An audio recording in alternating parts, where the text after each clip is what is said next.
Hi, everyone. This is Carrie Cassidy from Project Camelot, and we are going live with Jordan Maxwell. Jordan is not going to be having a camera, but he will be here online, and I'm going to put up the poster so that people can, at least see his face when he's talking. So I want to say that this is wonderful to have Jordan back with me. Obviously, we've known each other for quite a long time. And for those of you that are new to Project Camelot, I encourage you to go and watch my original interview with him. It's really quite well liked, and it was a wonderful interview. So that's required viewing, I would say. Okay, so here we're going to go, and one moment while I get the poster online here, and then we'll just give a short introduction for Jordan, basically more or less from his website. So he is a preeminent researcher and an independent scholar in the field of the occult and religious philosophy. His interest in these subjects began as far back as 1959. He served for 3.5 years as the religion editor for Truth Seeker magazine, America's oldest free thought journal. Since 1873, I guess that magazine has been around. And he has done work exploring the hidden foundations of Western religions, secret societies, and has an amazing audience all around the world. He's conducted dozens of intensive seminars, radio talk show hosts, talk shows, and he is currently his own radio talk show host over at American Freedom Radio. And we're going to talk more about that as we get into the interview.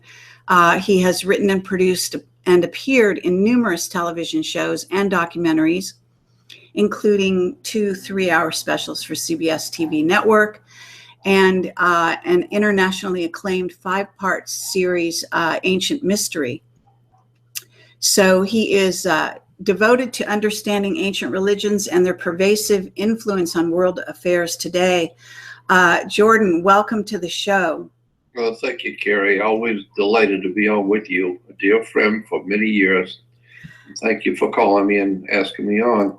Absolutely. And while I've got this going here, what I'm going to do is just make sure that we've got a good broadcast going on. Hold on one second. Sorry about that. And going to make sure that everyone can hear us. We always have to check the audio. So how's the audio? Please let me know in the chat. Well, I can hear you just fine. Excellent. Okay. And it looks good over here as well. So we are broadcasting. Always have to double check. Yeah. So, especially with me. Yeah. And if we get into some controversial subjects, we'll see what happens. Yeah. So it's really great to have you on the show, Jordan. And I know that you are doing your own show. Is it once a week? Because let's give you a plug right here. Yeah, it's on Saturday night from 7 to 9, a 2-hour show on American Freedom Radio Network from 7 to 9. And of course, I have my own podcast, which is jordanmaxwellshow.com. I should say right now that there are different websites out there around the world that have my name on them, but they do not belong to me. Other people are just using my name to bring themselves business. So if you come across anything out there with my name on it, for instance, as jordanmaxwell.com, that doesn't belong to me. It's been taken from me.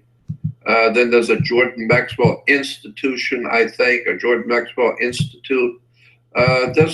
There's quite a few different Jordan Maxwell sites out there that do not belong to me. So if you want to talk to me, it's jordanmaxwellshow.com. Absolutely. And on that jordanmaxwellshow.com, I might as well throw this into that on my jordanmaxwellshow.com, which is my site, my podcast site, There's also another website I have connected to that, and it's called the Research Society. And all it is just another website that I am uploading all of my research material from over the years. From many, many years ago, I've been saving it all. And so I'm uploading all of my videos, audio videos, documentaries, people, important people, and links and articles and pictures and research papers, all kinds of stuff on the Jordan Maxwell Research Society website. So if you want to join it, right there, go to Jordan Maxwell Show and join the Research Society. If you want to follow all of the stuff that I've been doing over the years, I'm uploading everything. So that's absolutely wonderful. And I'm going to actually put your website on the screen for people to see here, if we can get it to come up. And here, just to make sure that people recognize your website and understand that this is your website, this certain website, so that people will be able to see visually the correct website. There is some confusion out there, I believe, once in a while. There has been some problems in the background that we will not be discussing here in detail, but basically suffice to say that jordanmaxwellshow.com is the correct website, and only that website, as well as his research website, which you can find if you go to this front page and you scroll down, you'll see it says New Research Society website, and I'm going to click over there for people to also see that front page, if we can manage to see if that'll come up here. In the meantime, Jordan, why don't you give us an update on where you're at right now? I know you're trying to find another place to live, and I'm not sure what your status is on that. But before we get into the whole world scene, which I definitely want to do with you, why don't you just update us on your personal situation? Are you okay? Do you have a place to live, and so on?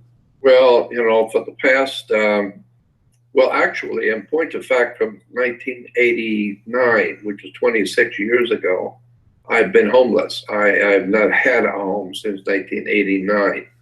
And so I've been kind of bouncing around from place to place. And then, of course, in the last 6 years, after my website was taken from me and everything I had was gone, and I was left penniless, then I really in trouble, because now I have to try and find a place to live and have no money to do it. And so I've been kind of living with friends from here to there, and if anybody has a room, I will stay with them until I have to leave, and then I have to go to somebody else. And so that's what I've been, that's what my life is like at 76 years old, is just going from one friend's house to another because I don't have a place. But one thing I do have is a lot of dear friends who always are there for me. And so I'm staying with a very nice friend I've had for a long time, and so I'm comfortable for the moment. But I have to move. I have to go probably in the next week to 10 days. So I'm moving to another friend's house. So that's the way I live at 76 years old. Well, the golden years. Well, not for me. I got to keep moving because I don't have a home. I don't have a life. I don't have anything.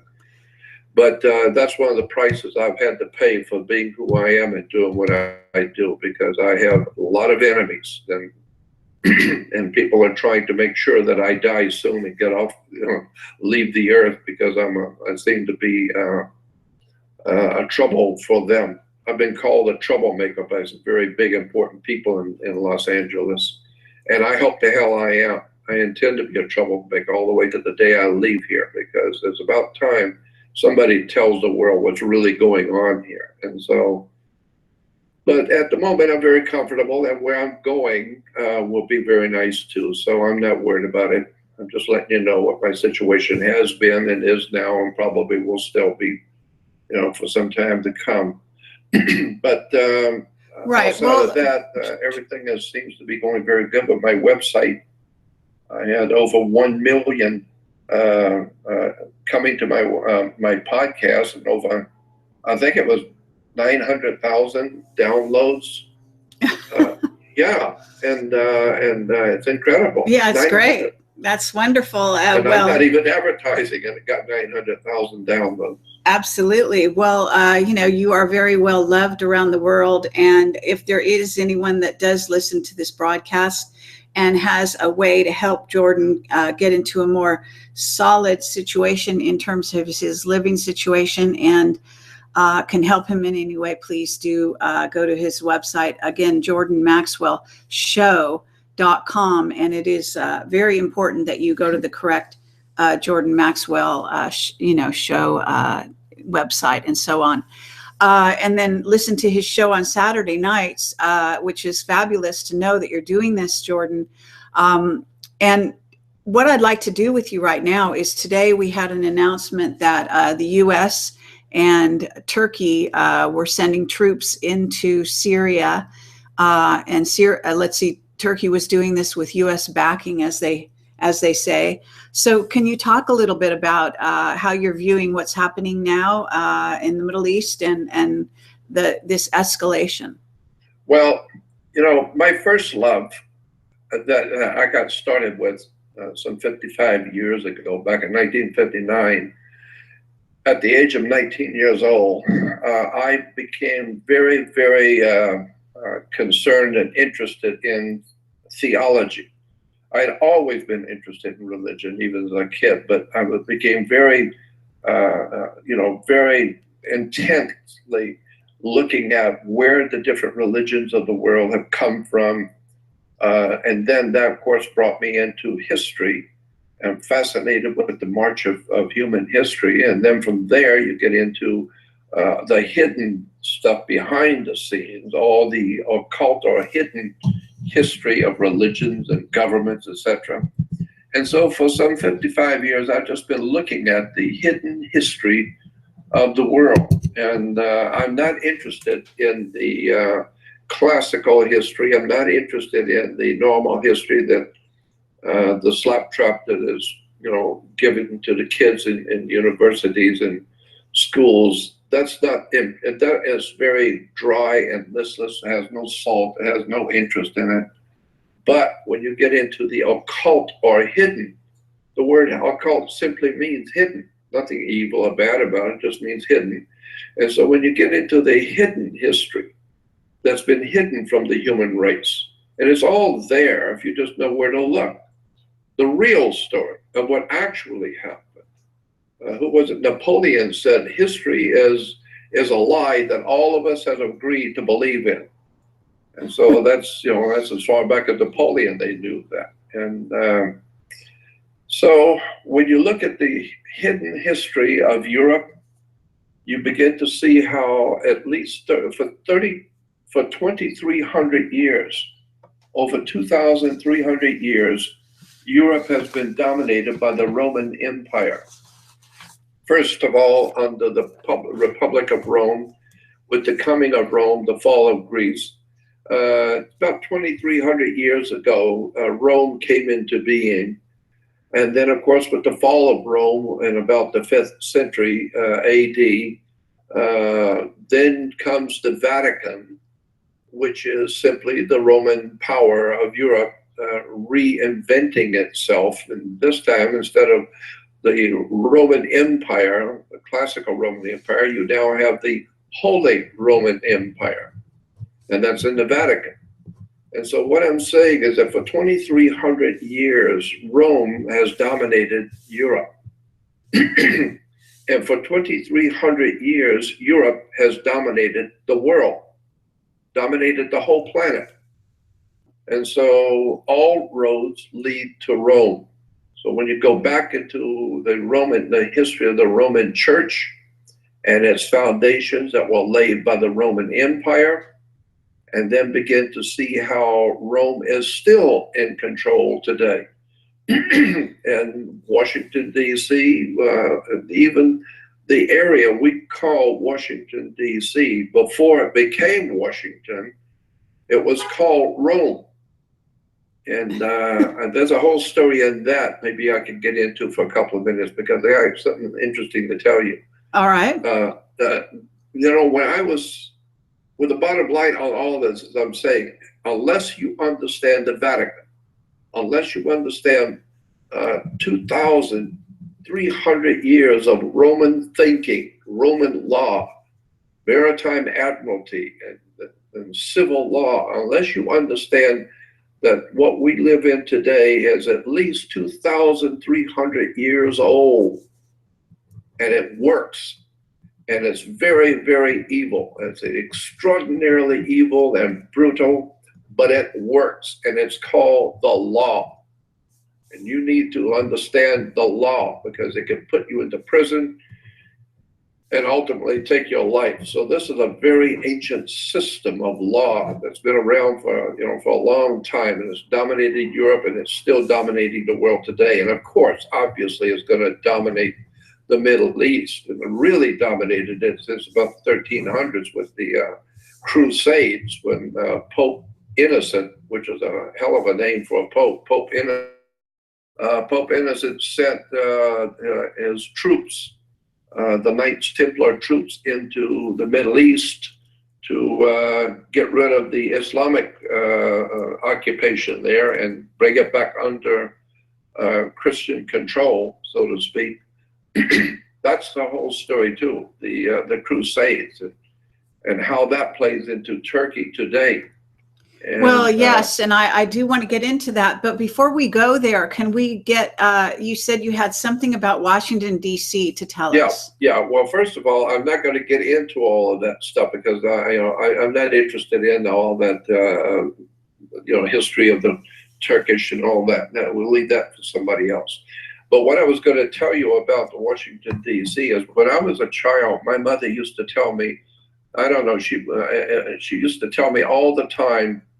She would say, your family is the Carroll family from Maryland, Washington, D.C. and Maryland area. And it's spelled C-A-R-R-O-L-L, Carroll.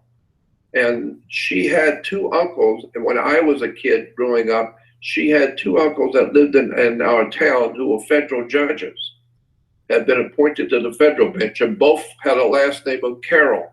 Frank Carroll and John Carroll, and I met her uncles, as a little kid, but nonetheless they were federal judges with the last name of Carroll. So it rung a bell with me when my mother would tell me, "Remember, you're from the Carroll family.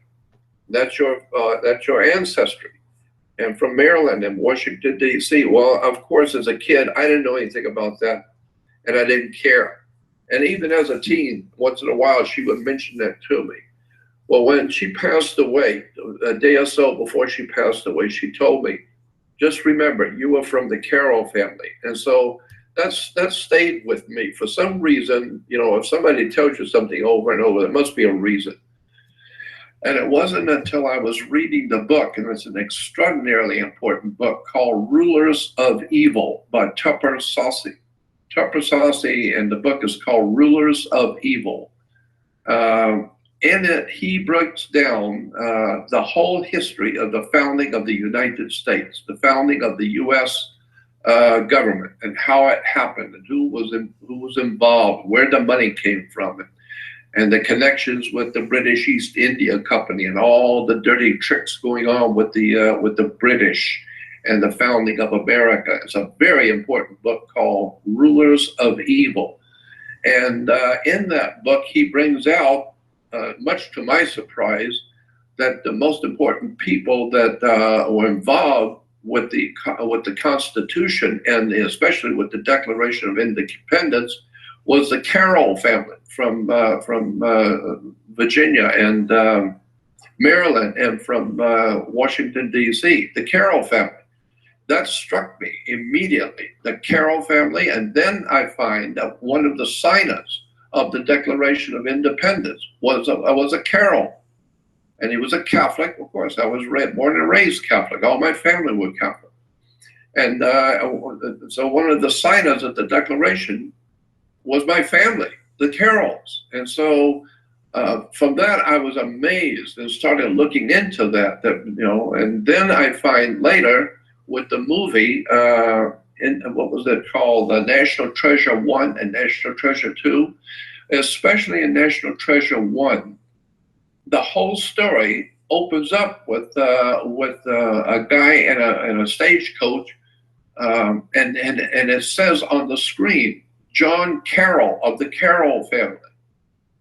And I was shocked to see that in a movie. This is what my mother has been telling me all these years, that the Carrolls were very instrumental with the founding of the United States of America, and it was the Carroll family from Washington, D.C. area, which donated the 10 miles square to George Washington for the federal enclave to be set up with the government. So, because at the time, George Washington did not have a place for the federal government. It was all the colonies. And so the history books, now I'm looking at, the history books say that the Carroll family donated a 10-mile square part of their farm to George Washington, so that today, the 10-mile square we call the federal enclave, that's my family's property, the Carroll family. Right, okay. And it was shocking to me. And then I thought to myself, wait a minute, why is it since I've been a child, I have been looking at government, secret conspiracies, all the dark dealings behind the scenes of founding America and what this country is really all about and who owns it and what all this dark stuff is going on in America today. I just think it's awful strange and suspicious that now I find out it was my family who actually owned the 10-mile square in Washington, D.C. called the Capitol today. It was the Carroll family. That's in a movie, National Treasure. That's in the book. And now, of course, look at the Declaration of Independence. And one of the larger names there in size is actually John Carroll family. So I'm just saying that my family was the Carroll family from Washington, D.C. I just fairly recently learned that, and I'm just amazed that why I do what I do. Absolutely. Trying to uncover all the dark stuff in government, religion. Now I can see it even better. Now I know what I'm doing. Well, exactly. So we all as souls come in here with a purpose, and obviously yours was a very targeted purpose. So with that in mind, Jordan, can we talk about, again, what is going on with this move into Syria? And because I think a lot of people are concerned about that. What do you have to say about that? Well, all right, let me say it this way. I'm not really interested in world politics any longer because, as I said, I started out with totally into theology and religion, and then somehow or another, like my mother used to say, there's never been a religion on the earth that wasn't political. There's never been a politics on the earth that wasn't religious. And so, if you're looking at politics, you're going to end up looking at religion. Or if you're a theologian, you're going to end up talking politics. So it's one and the same thing. It's just two hands on the same body. And this is why there's always two sides to every story. Okay, well then I guess you're not going to be able to avoid the question, Well, the reason why I don't want to directly get into the subject is because I'm not really familiar with that subject at all. I haven't really looked at it, and it's not really important to my work and to my person, to whom I am. I'm more interested in the dark, secret stuff going on behind the scenes of world government and world religion, and the Mickey Mouse stuff of the day is not of any real importance to me. And all right. Well, let's take a longer view then. The takeover of the Middle East is a targeted takeover, and it does involve absolutely Rome, and there's also the Khazarian element that gets involved here, as well as the Stargates, which are in Syria, Iraq, and other parts of the Middle East, including Israel, by the way. Yeah. And so I don't know what area you want to delve into with regard to this, but in taking the longer view, we've got a presidential election coming up. I'm sure people want to know what you think about that situation.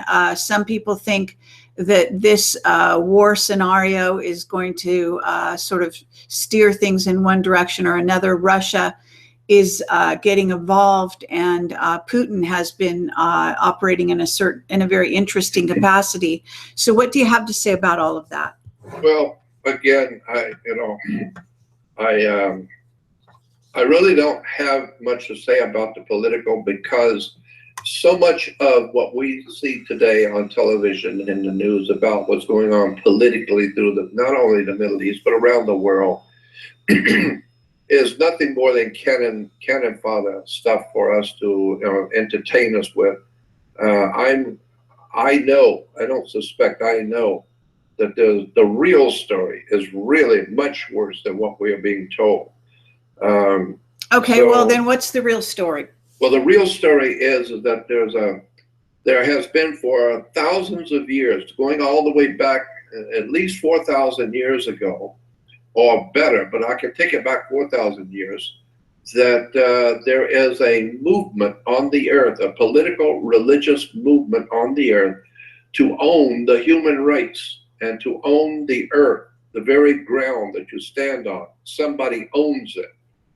And the idea was, as far back as 4,000 years ago, before the Grecian Empire, the concept was developed on how to do banking, how to own and control land and people, and the reproduction of people.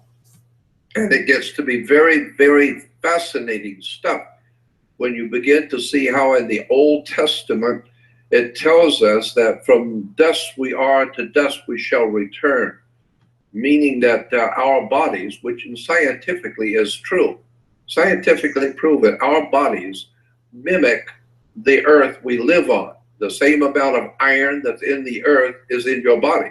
The same amount of nickel or carbon or any other materials that are on the earth, that same amount percentage is in your physical body.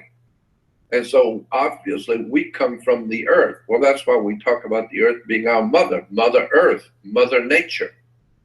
And this is why if you're a Christian and you want to be born again, then you have to go out into water and be baptized and go underwater and come out of the water. Why? Because when you were born, your mother's water broke and you came out to life.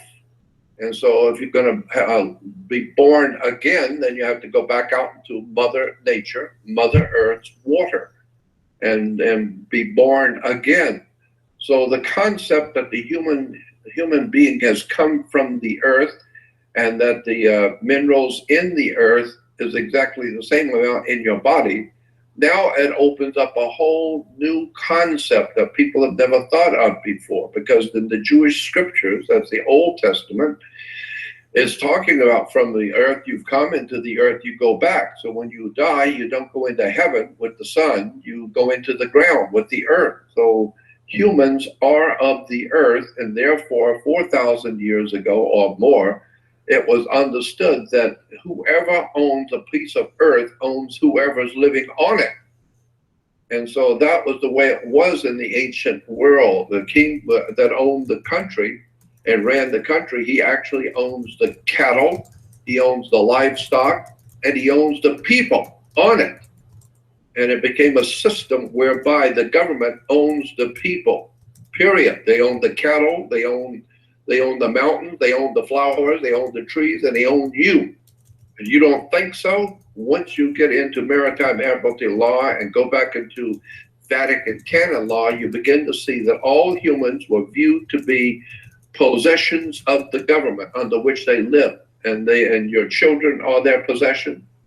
You are their possession, and they own you. They own your body. Why? Because you go back into the earth when you leave here. And so you came from the earth to and you go back to it. So now it opens up a whole new question about, well, wait a minute, what is government and what is commerce? What commerce is referred to in law dictionaries as sex. the whole idea of sex is to reproduce more commerce, more business. So the more people that are being born, it's commerce, it's business. And business for who? Business for the people who own the product. That's why you have to get a marriage license when you're getting married, because it's a piece of business. You're bringing a new product. You've got two corporations that are producing a new product, and it's coming from the earth. So I'm just saying that once you begin to get into the really dark side of this stuff, now it brings into the picture that the major governments of the world that own the human bodies that are living in that country are now vying for power, like General Motors does over Ford Motor Company, and Volkswagen over BMW. They're vying for power now. They want more people coming in and want more people in their possession. Okay, so, Jordan, how do you look at the refugee situation from that perspective then? Well, I think it's probably, it's partial politics and partial, I think mostly the refugee situation is commerce. But there's also going to have to be war and violence involved in this, and politics. In relation to the immigration stuff in America, I think it's very simple. Anybody coming into this country, well, you got to go back and start. I'd have to go all the way back to 1870s, when the United States of America, as it was founded in 1776, no longer existed. This is the subject a lot of people are now finally beginning to wake up to. As far back as 1870s, the United States of America. This is right after the Civil War. The United States of America, as it was purposed in 1770s, did no longer exist. There have been a great civil war in America, and hundreds of thousands, if not millions, of people murdered on both sides of the conflict. So you cannot have a major war like the Civil War in one country, and then after it's over, call the country the United States. It wasn't united. We just killed half of each other. There's nothing but bloodshed everywhere, so it's not united. Well, but the people are still here, the country's still here, so what are you going to do about it? Well, they decided, instead of having a United States of America that's gone, we're not united, the idea was hatched by a handful of men, the wealthy, got together and decided what we will do is we'll form a company, a corporation, and it will be a privately owned company. We'll call it the United States Company, the United States Corporation, under corporate law. Well, if you're having a country that's now a corporation under corporate law, well, of course, corporate law means you have to have a president. So we got a president. Then, well, corporate law says you have to have a vice president and a secretary treasurer. So we got both of them. So today, the United States is not the United States of America. United States is a corporation, a company like Sears and General Motors and Exxon. It's just a company. It's a corporation. Okay, well, how do you think that the global collateral accounts fits into that scenario? That's right. So that's where I'm going. So now, if the United States, what we think is the United States federal government, no, it's the United States company, corporation, and it's headquartered in Washington, D.C., but it's a company. Okay, that being the case, we know that big corporations have what they call corporate takeovers. And many times they're hostile corporate takeovers. One country, one corporation taking over another one because one company's richer and wealthier than another one. Or like today, one country like the U.S. is stronger politically and militarily, taking over another corporation, another company. It's just business, period. That's all marriage is. That's all anything going on between humans is business. For instance, if I see you out with a guy and I tell you the next day, I said, Carrie, you know that guy you were out with last night? That's bad company. He's bad company. And you say to me, mind your own business. And then I find out that you're going to get married. He's going to be your partner. What are you talking about? Partner, business, company? It's business. This is why you have to have a license. if you're going to get married. Why? Because it's business. Sure. If it doesn't work out, I mean, it may be monkey business, but it's business. And if it don't work out, you're not going to God, you're going to court. Bring your car and your house and everything you own, because this is nothing but business. Absolutely. And so once you understand the government is a business, the people are security on the stock exchange. Every U.S. citizen in this country has his body. I don't care if the baby being born. Your body is on the New York Stock Exchange. You are a stock. This is why if your son's getting married and the girl is marrying is very wealthy, we say, well, she's a good stock. Why? Is he marrying a cow? No, because we are stock. We are stock in a corporation. Once you understand how the big governments are actually corporations and business is in business for hostile takeovers, then you begin looking at, oh, I see why England and America are now in the Middle East and doing all this crap they're doing. Why? Because there's a lot of money there. We're talking oil. We're talking natural resources. And we're also talking about taking over a particular area of the world that's very volatile and very important, because that's why Israel is so important today in political affairs, is because, not because it's holy. There's nothing holy in Israel. There ain't never been anything holy in Israel. The only thing holy in Israel are the stories. The stories are full of holes. But the reason why Israel is important is because it's in the middle of the earth. If you go from the furthest part of the north to Russia and draw a line all the way down to the Ivory Coast of Africa, then from Scotland and Ireland all the way down to India, you cross the great portion of the earth, and in the middle, where it crisscrosses, is Jerusalem. So Jerusalem is in the middle of world business, period. It's it's apparently where also where the ley lines and the vortexes cross. Yes, absolutely. So if you get control of them, then you can control what happens in the planet, right? Well, of course, you can control the flow of money and goods and politics and religion, and that's why Jerusalem's so important. It's not because the Lord's there. No, money is there. Political power sits there in the Middle East, and that's why, I was in business with Zechariah Sitchin. I just didn't know him. I was in business with him, and I used to travel with him, and we would talk about these kind of things privately. And he said, that's why Jerusalem is so important. It's in the middle of business, the world business. And therefore, if you're going to control world business as an empire, you might want to take over Israel and call that place a state. Remember, in America, we have 50 states. There's the California state and the state of California. There's 2 states in our union, 2 states in every state. There's New York State and the state of New York. There's Alabama State and the state of Alabama. State of is totally different than the name of the state.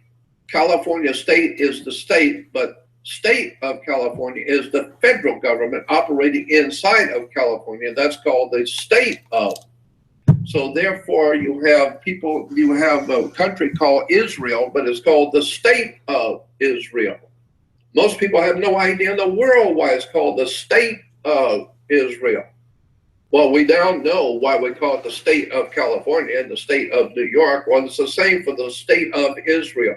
America has got a very big piece of the action to upset and to control that area of the world with the oil, all the natural resources, but especially the Center for International Trade and Business in Israel. So don't look at Israel as holy Israel.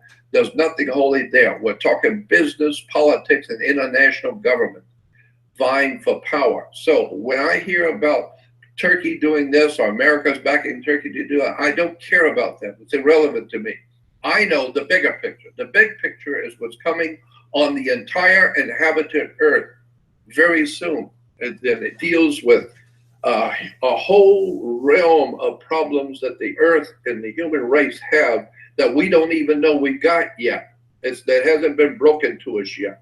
Something far, far bigger has been happening for a long time, all the way going back to the founding of the Communist Party back in the Soviet Union.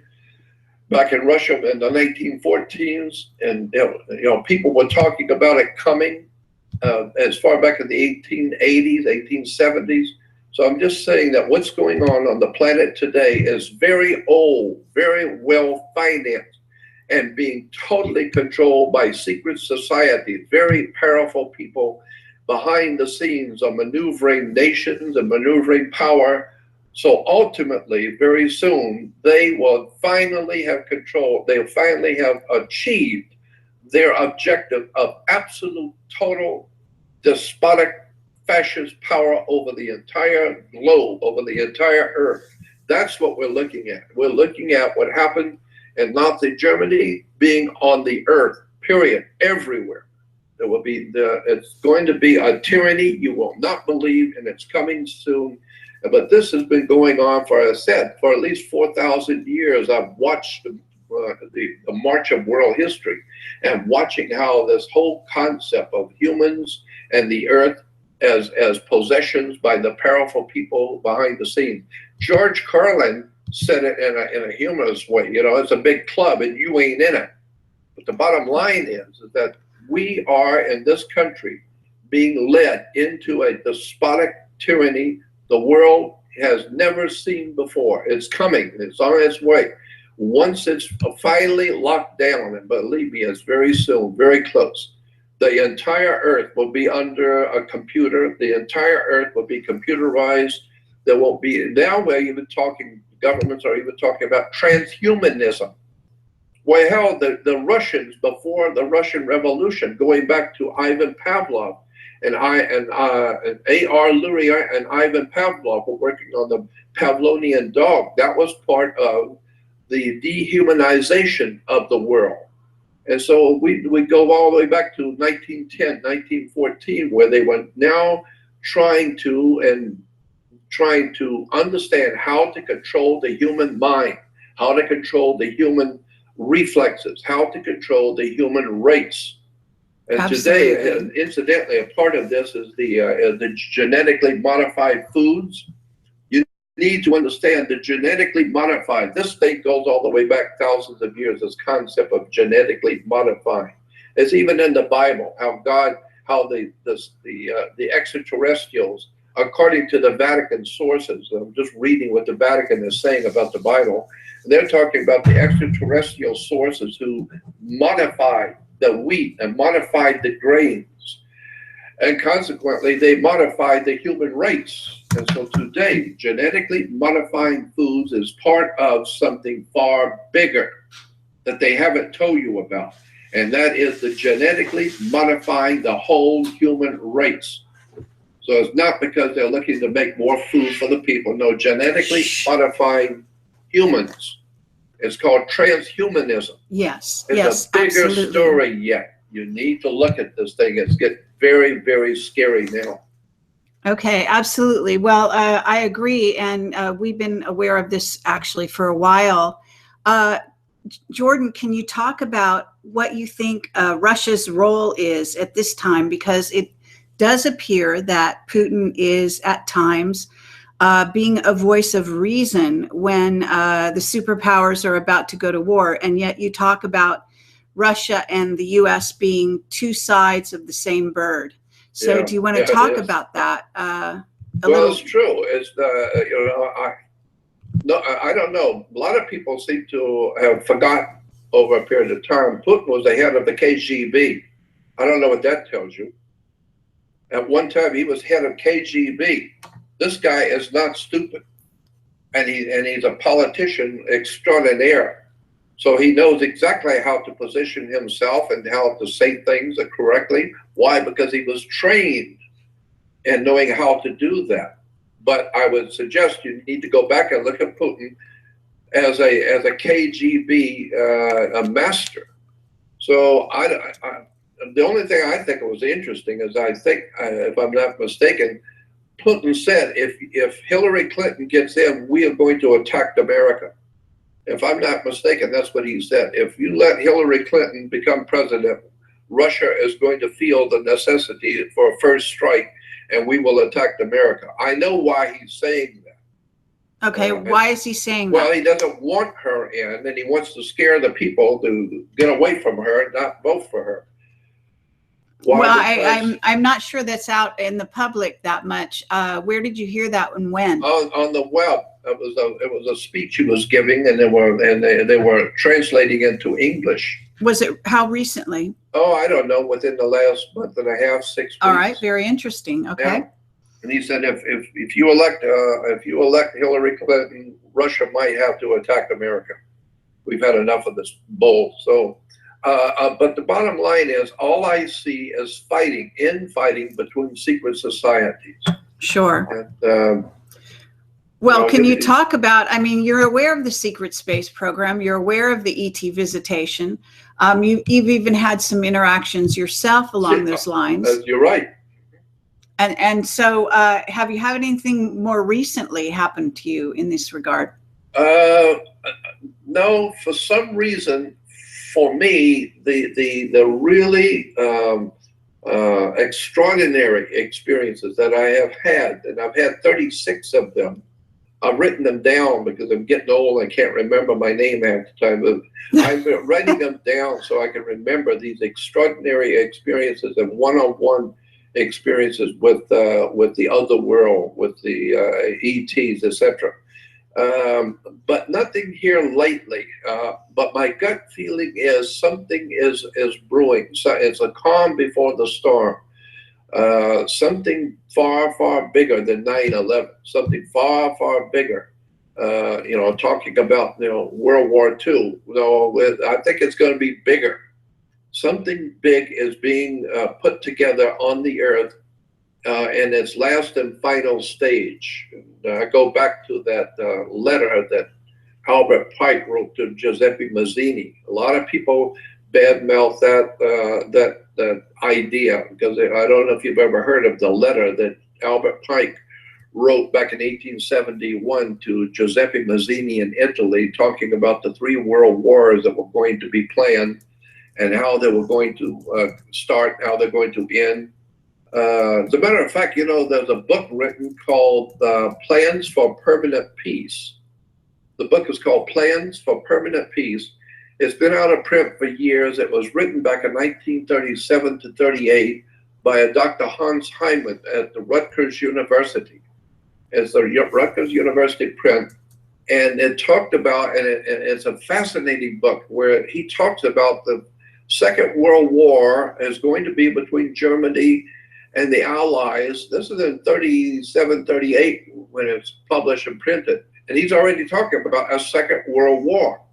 And then he talks about how the war will be ended, and when the war is ended, there'll be what's going to happen afterwards. It's going to be a whole new plan for personal peace and peace for the world. And then there's like 5 different big fold-out maps in the book where he outlines how the entire earth will be financed behind the scenes. The same people who are financing the First World War are financing the Second World War, and he's talking about the Second World War in 37 before it even starts. And he's saying that after that, the Second World War, here's what the banking families of the world are going to do. But this is from Rutgers University, a professor there of economics.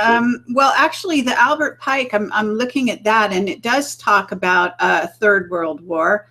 Yeah. It talks about, actually, I can read it right here, just a small excerpt. It's saying, caused by the agent tour of the Illuminati between political Zionists and the world leaders of Islamic world. And basically, it has to be in such a way that the Muslim Arabic world and political Zionism, State of Israel, mutually destroy each other. So meanwhile, other nations will be divided and undergo a lot of exhaustion, spiritual, economic, etc. So it is written here. It's quoted. I've got the link. I just put it in the chat for people. Yeah.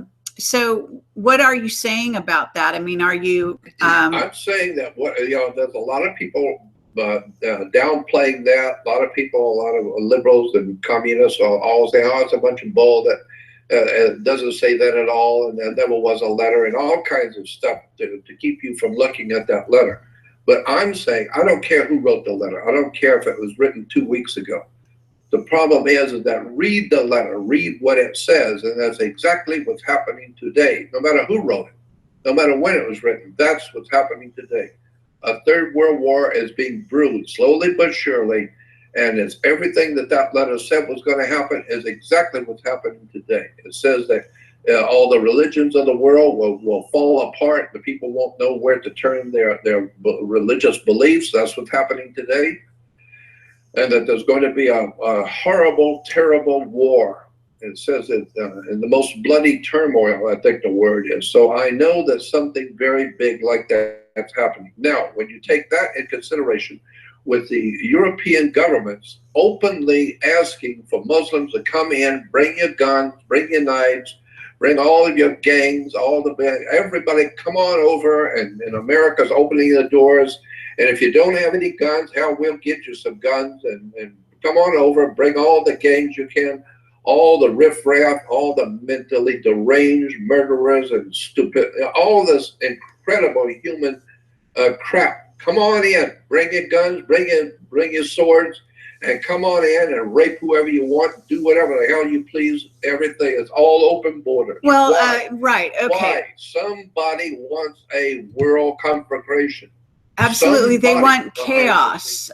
Isn't that right? I mean, we're talking about getting order out of chaos. So ultimately, they want to create chaos. That's exactly my point. Somebody very powerful is actually purposely causing a chaos to come on the earth, and they know what they're doing. It's very well planned. It's called politics. And so somebody has the power to tell the German government, to tell the British government, to tell the US government, here's what you will do. We're not asking you, we're not advising you, here's what you will do. Open your borders and let everybody come in, and if these dummies don't have guns, give them the guns. If they don't have knives, and then give them the knives. Give them whatever they need. Why? Because we are going to rape the human race, period. Period. End of sentence. So somebody's very powerful, pulling the strings behind world government, preparing us for a world catastrophe, which is going to also change the whole face of humanity. It's going to be a whole new game on the earth. And I think it's not of this world. I think whoever's doing this has the power to do it, and that's not human. You can't do that with humans, but somebody has the power to make the humans like Angela Merkel in Germany, openly, premeditatedly opening the doors and saying, bring your guns, bring your gangs, come on in, rape anybody you want. It's all open house. And if you don't have the money, we'll send you the money to get here. Somebody is planning a major chaos to bring a new world order, but that new world order is not going to be anything like what Adolf Hitler dreamed up. It's going to be a hell of a lot worse. That's what I'm saying. So I'm not worried I appreciate that. and one country to another in the Middle East. I'm worrying about what's coming on the entire human family. That's where I'm coming from.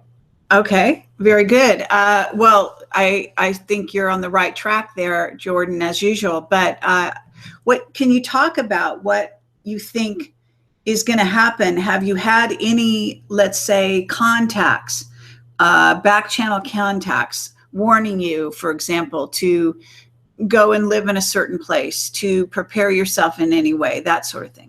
No, but I did. I have been in touch with, I don't know if I've ever told you personally, in touch with some very powerful people in Washington, D.C. that you would never know, that you'd never believe I know. And they have said to me, look, we are not all for what's going on, but there's no possible way we can do anything. The most important people in Washington, D.C. today are nothing but servants of a very powerful presence somewhere that's guiding Washington, D.C. It has no power of its own to do anything. We are merely doing what we're being told to do. And so I've been told this by politicians and by military people. We're not happy about what's going on. We're not stupid, and we know where it's going to go. But there's nothing we can do about it, Jordan. Nothing. We cannot do anything. The military cannot do anything about it. Our president can't do anything about it. Our government cannot do anything about to stop and save America or the world, period. Okay. Somebody's in control, and I'm absolutely telling you, they're not human. I hear you. However, we are going to fight the good fight, and there are some what we call white hats behind the scene in military, as well as. Right. Yeah, I think so, and that's why I'm doing what I do.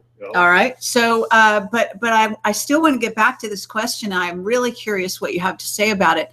A lot of people agree with you. Everything's run by money, but they make a really big deal about what are called the global collateral accounts, having money and saying that it's going to be, steered towards the people and all of this sort of thing. Oh, yes. Okay. Can you talk about that? Yes. Yeah, I would be happy to talk about that. I have never heard more bull and BS than that. I've heard so many people talk about this incredible bunch of bull about the money's going to be revalued, and you're going to, you can buy the dong and all these different currencies from the Middle East, and they're going to be revalued. Nothing could be further from the truth. Let me tell you what's happening. Anytime you overthrow a government, the money that government printed is worthless. Go out and try buying and dealing and buying with Confederate money.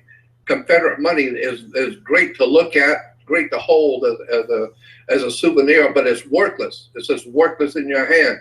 It's Confederate money. We don't use it anymore. Well, when Iraq was overthrown by the coup d'etat, and its money is no longer of any value.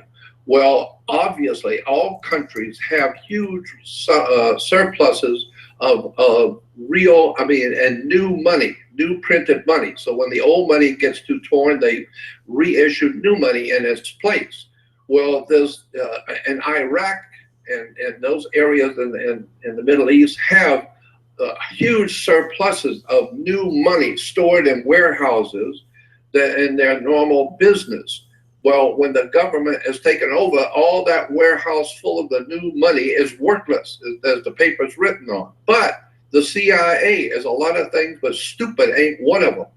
And somebody in NSA or CIA, one of these bright guys, decided, wait a minute, why don't we take all of this money, instead of burning it and using it for toilet paper, why don't we pack it all up and send it back to America and sell it to the poor Americans, because they will buy anything. You tell them anything, they'll buy it. And tell them that we're going to revalue the money, and then if they pay $1 for this bill, it's going to be worth $100 soon. And so everybody in America is now buying the old bills, which are brand new, but they're from a country that's been overthrown, and they're hoping that it's going to be revalued and they're going to make millions. Nothing can be further from the truth. It's a CIA operation to make a lot of money off of gullible Americans who are putting their money into some old, old bills like the Confederate money, and it's overwhelmingly obvious. They're not gonna be. Look at, if there's gonna be a reevaluation, the government would be holding the money. They're giving it to Joe Sixpack and his wife in Oklahoma. They keep it to themselves. No, they're selling it to Joe Sixpack because they know the paper is worthless. But the people, like gambling. They can't make it to Vegas. Well, they can gamble here. Buy $1,000 worth of Iranian money, and you're going to be worth $40 million.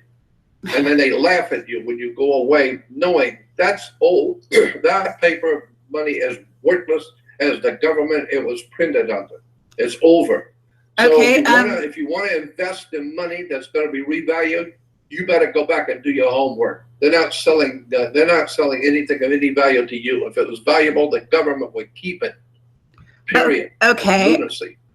So what I want to ask you, Jordan, is, there's a lot of talk nowadays also about bonds, old bonds that are coming up, and people are even approaching me with this information, saying, they've got for example, some people think that Peruvian bonds right now are worth something. And yet I talk to other people like George Green, and they say, no, Peru is bankrupt and therefore the bonds are worthless. That's right. So what is going on with all of this? Do you know all anything? All of this, you're talking now, on one hand, we talk about the international bankers. We're talking about the international cartels, the one that George Carlin says is a big club and you ain't in it. So we're talking about the international banking cartels of the world and how they're raping the human race. Well, bonds and buying countries' money, we're talking money, we're talking commerce. The entire world commercial system is a fraud, period.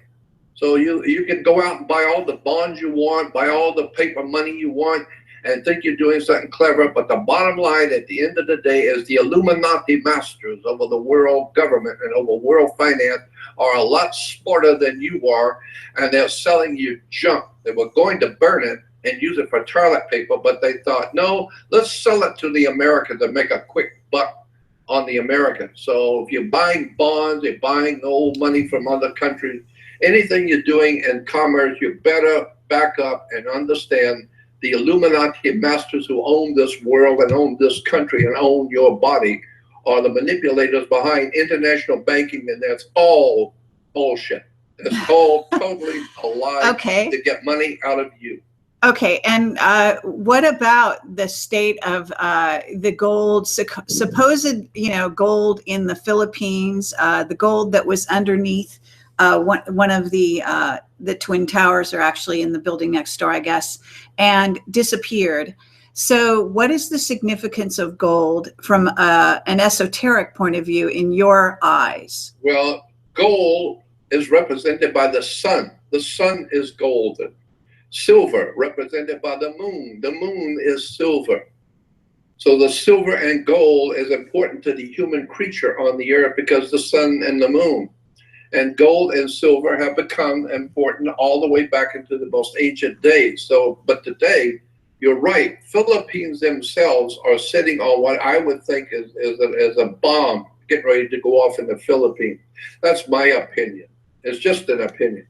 But we know China is all around the waters of the Philippines. And I've been told by my friends who live in the Philippines that U.S. is sending enormous amounts of armaments and digging foxholes and setting up pillboxes and setting up all kinds of cannon installations all around the Philippines and all kinds of military. I'm being told by people who have business and corporations in the Philippines. I talked to them, they said there's huge amounts of ships from America coming with all kinds of military materials. The Air Force is lining up airfields there. All of it is telling you there's a war coming. Both sides, and China is now all lined up.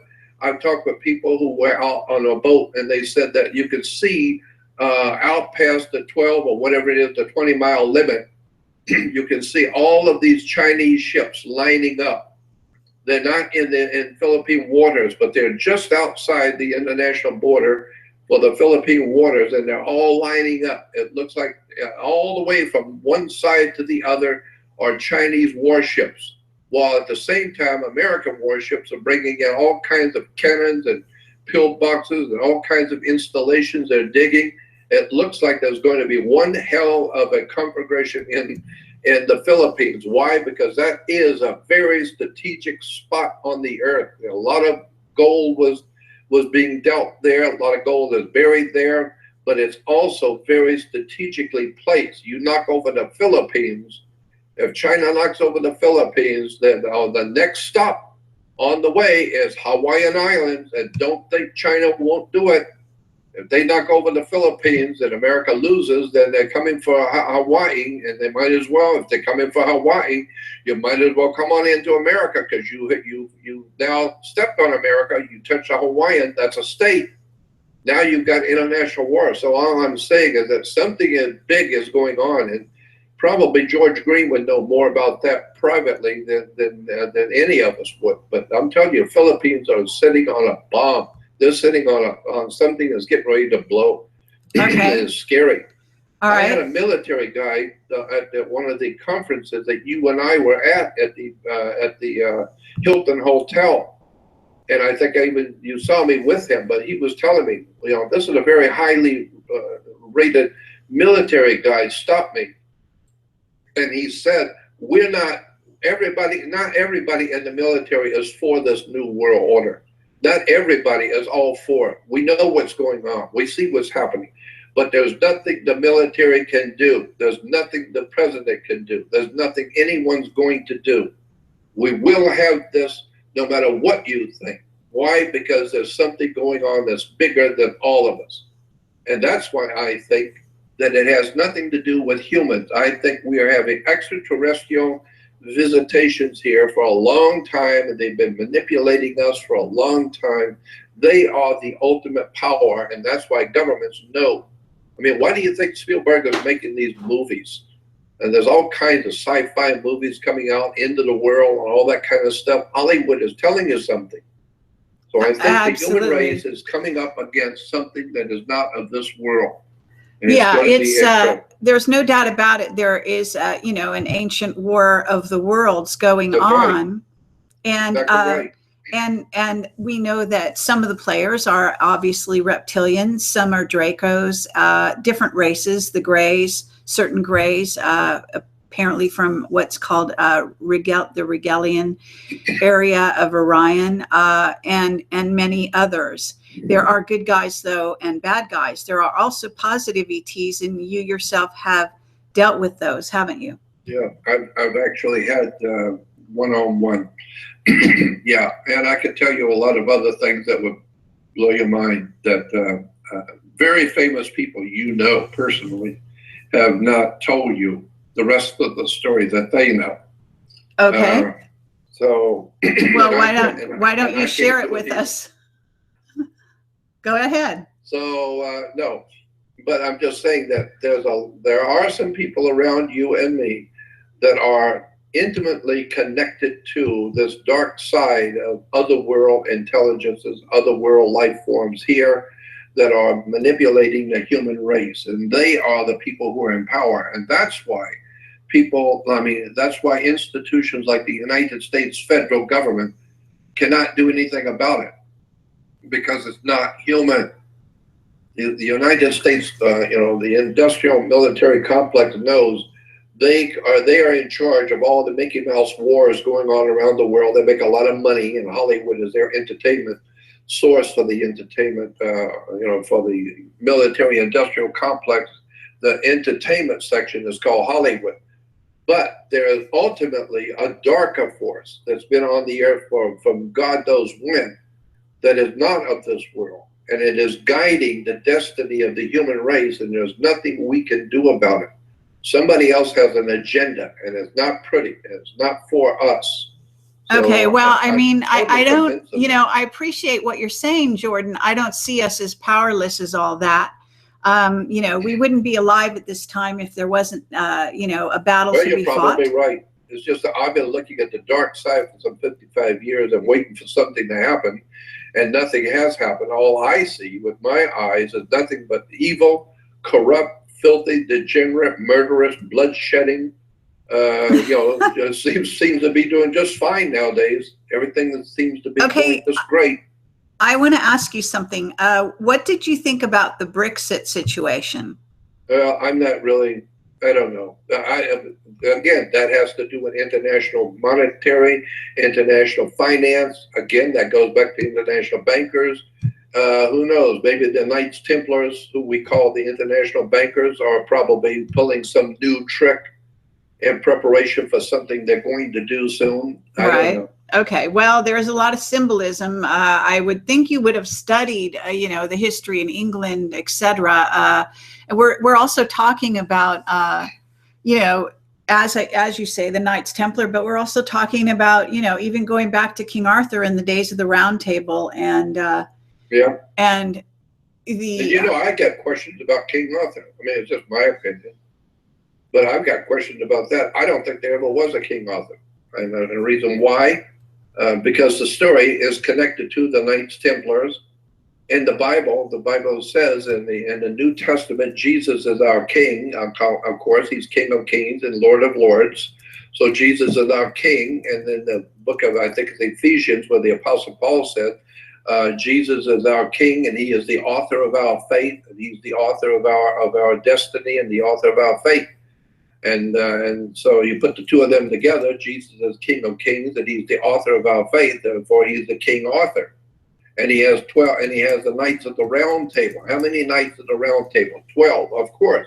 The table is round because your watch is round, and there are 12 numbers on your watch, which is the 12 hours of the day. Well, there's also 12 astrological symbols. That's right. Well, what about the Holy Grail and the symbolism there? The Holy Grail is actually called Krator. I think it's Krator, Krator.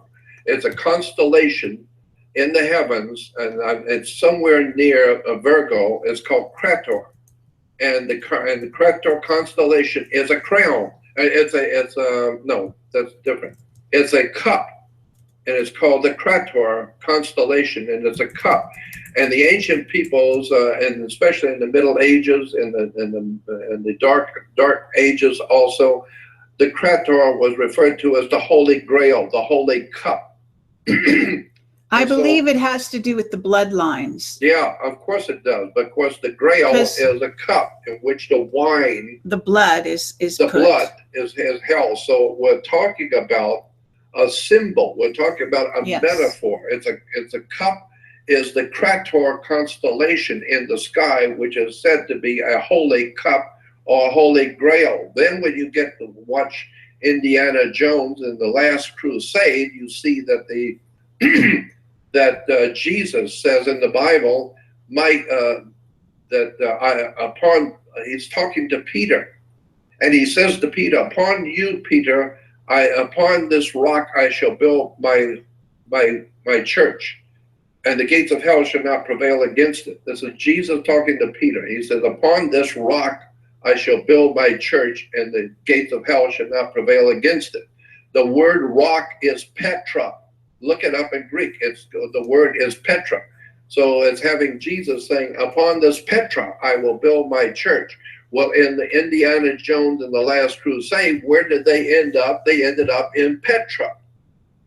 Absolutely. And so I'm saying Spielberg is a lot of things, but stupid isn't one of them. And he knows that the very foundation of what we call Christianity is Sabanism. Sabanism. You've heard of the Queen of Sheba? No, not Sheba, mistranslation. Queen of Seba, the Sebians. The Sebians are the people who gave us astrology. Astrological symbols come from the Sebians around what we call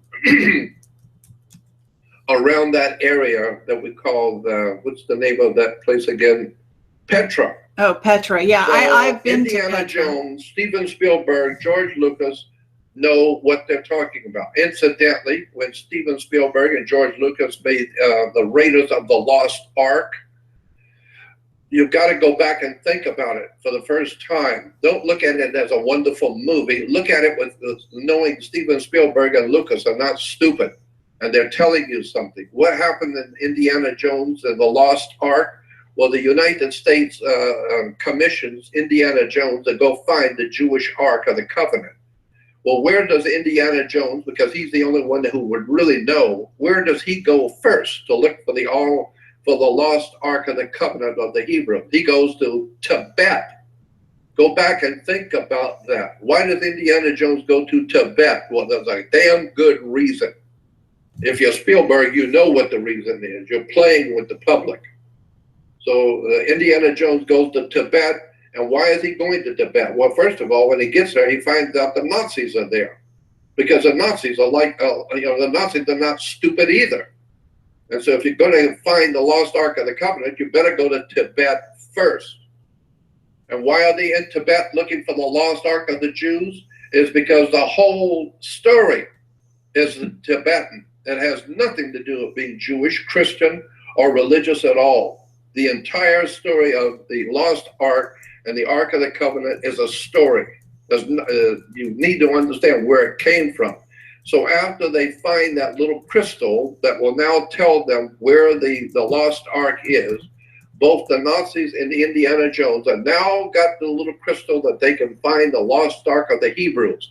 Where does Indiana Jones and the Nazis go? To the Holy Land? No, there ain't nothing holy in the Holy Land. Go back and watch it. They go to Egypt, and they find the damn thing in Egypt, not in the Holy Land. Well, but the ark is this is a Stargate.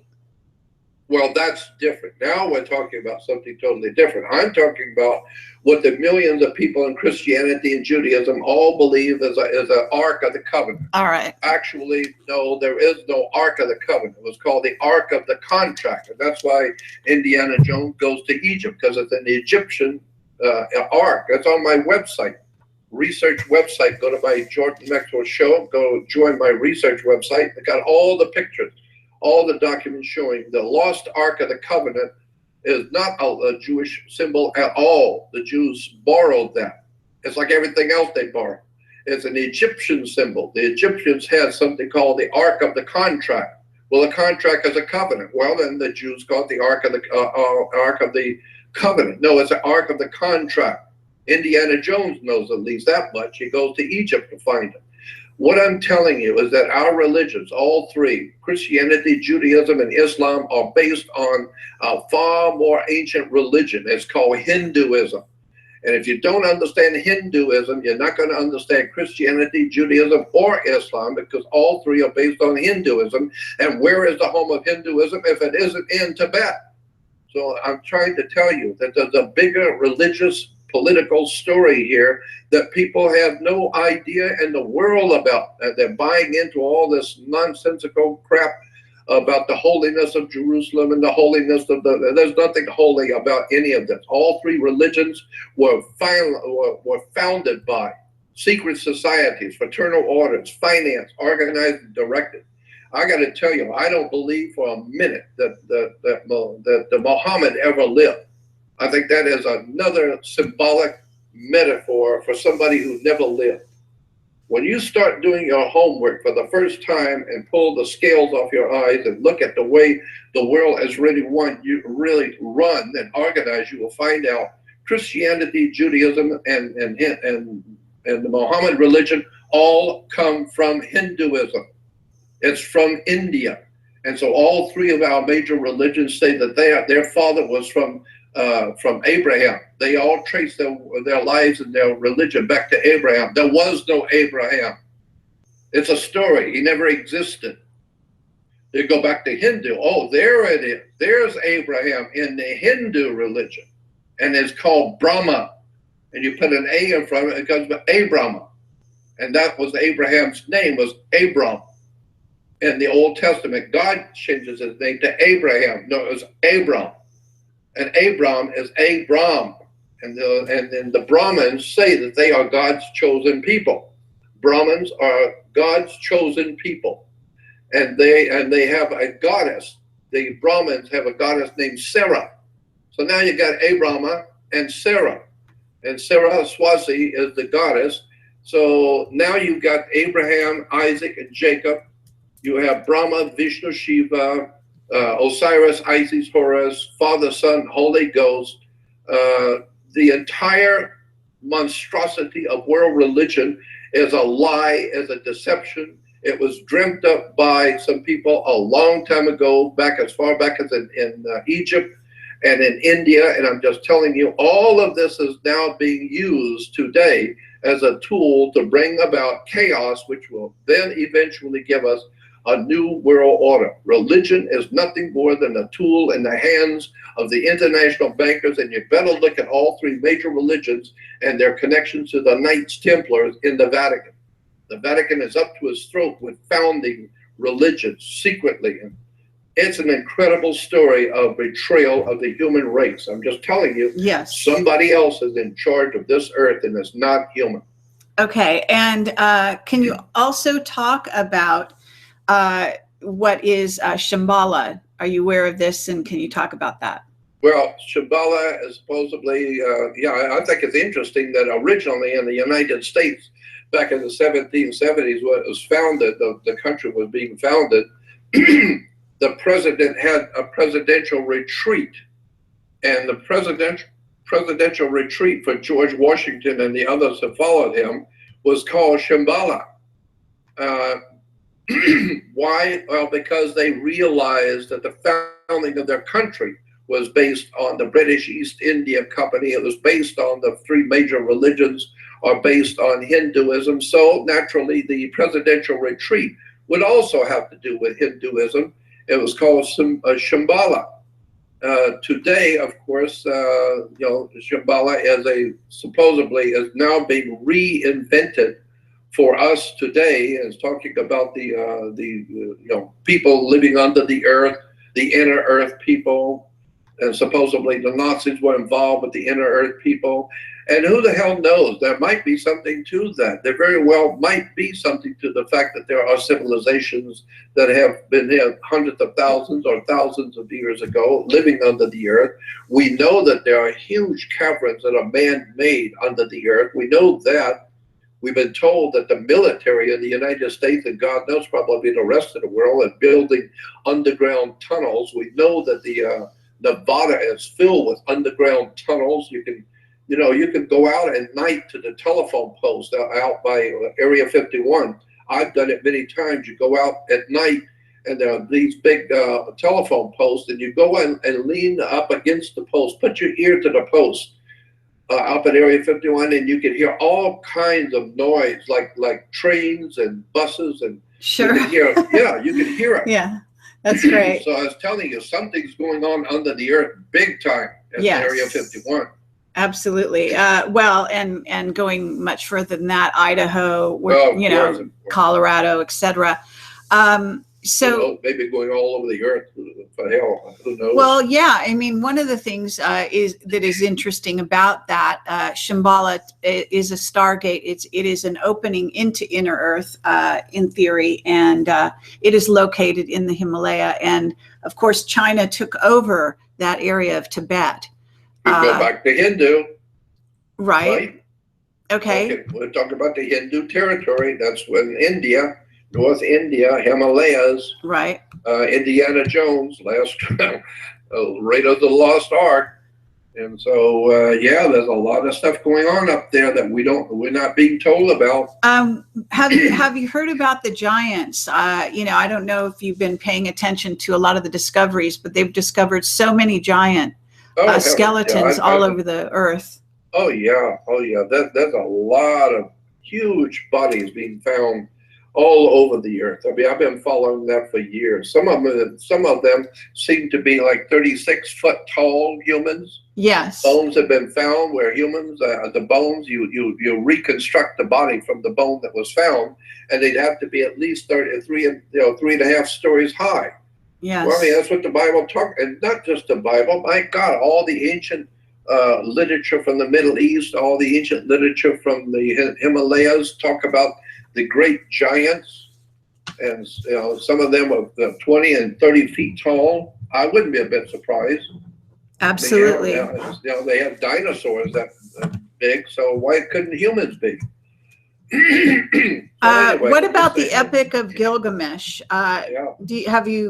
Can you talk about that a little bit? Yeah, the Epic of Gilgamesh gave us today the story of the flood of Noah's day. Noah and the flood in the Bible is actually an old story based on the Epic of Gilgamesh. That's another whole story that we could get into about this Epic of Gilgamesh being the basis for the flood of Noah's day.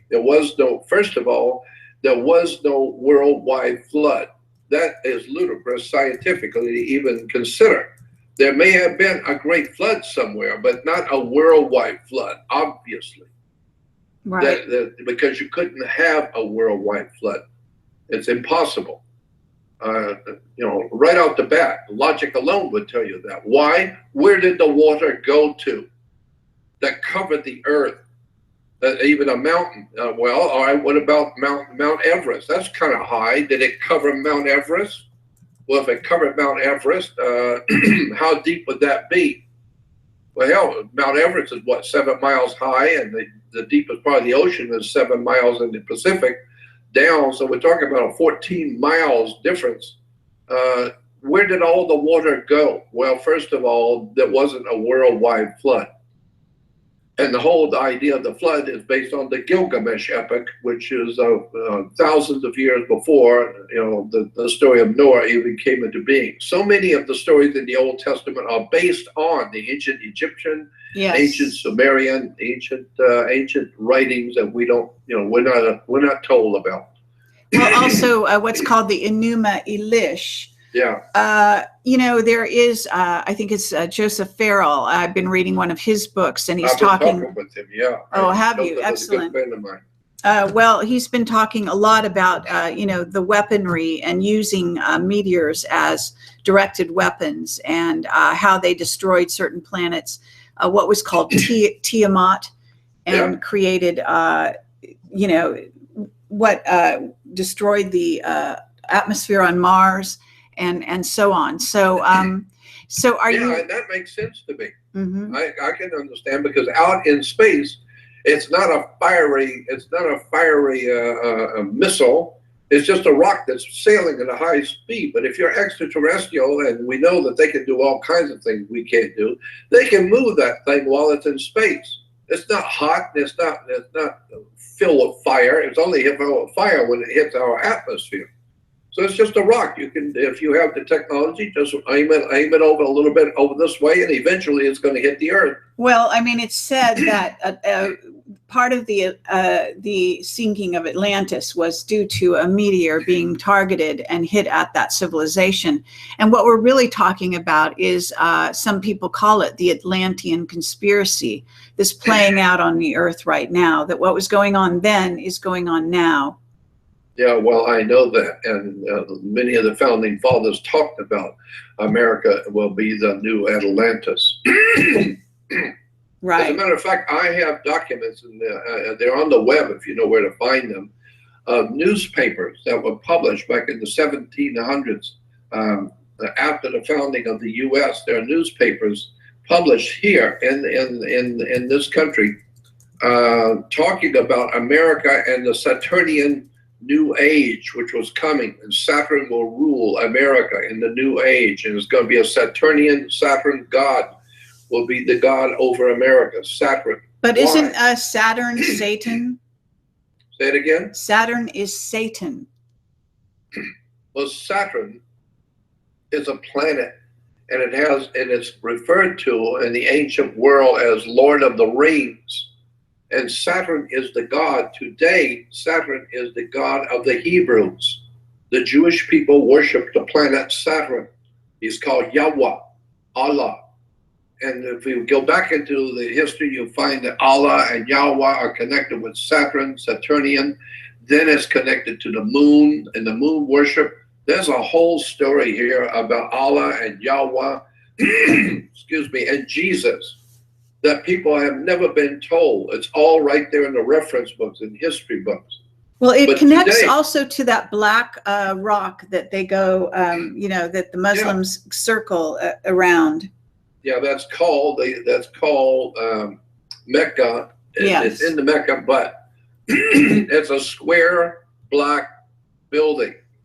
And anyone who knows anything about esoteric symbolism knows that it's a cube. A black cube represents Saturn.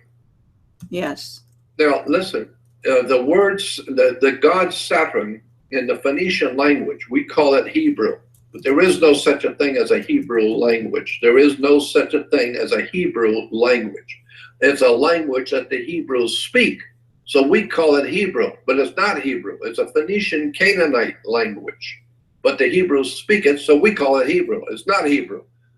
Now, in the Phoenician Canaanite florid slice Hebrew language, the planet Saturn is called Shabbat, spelled Shabbath, Shabbat.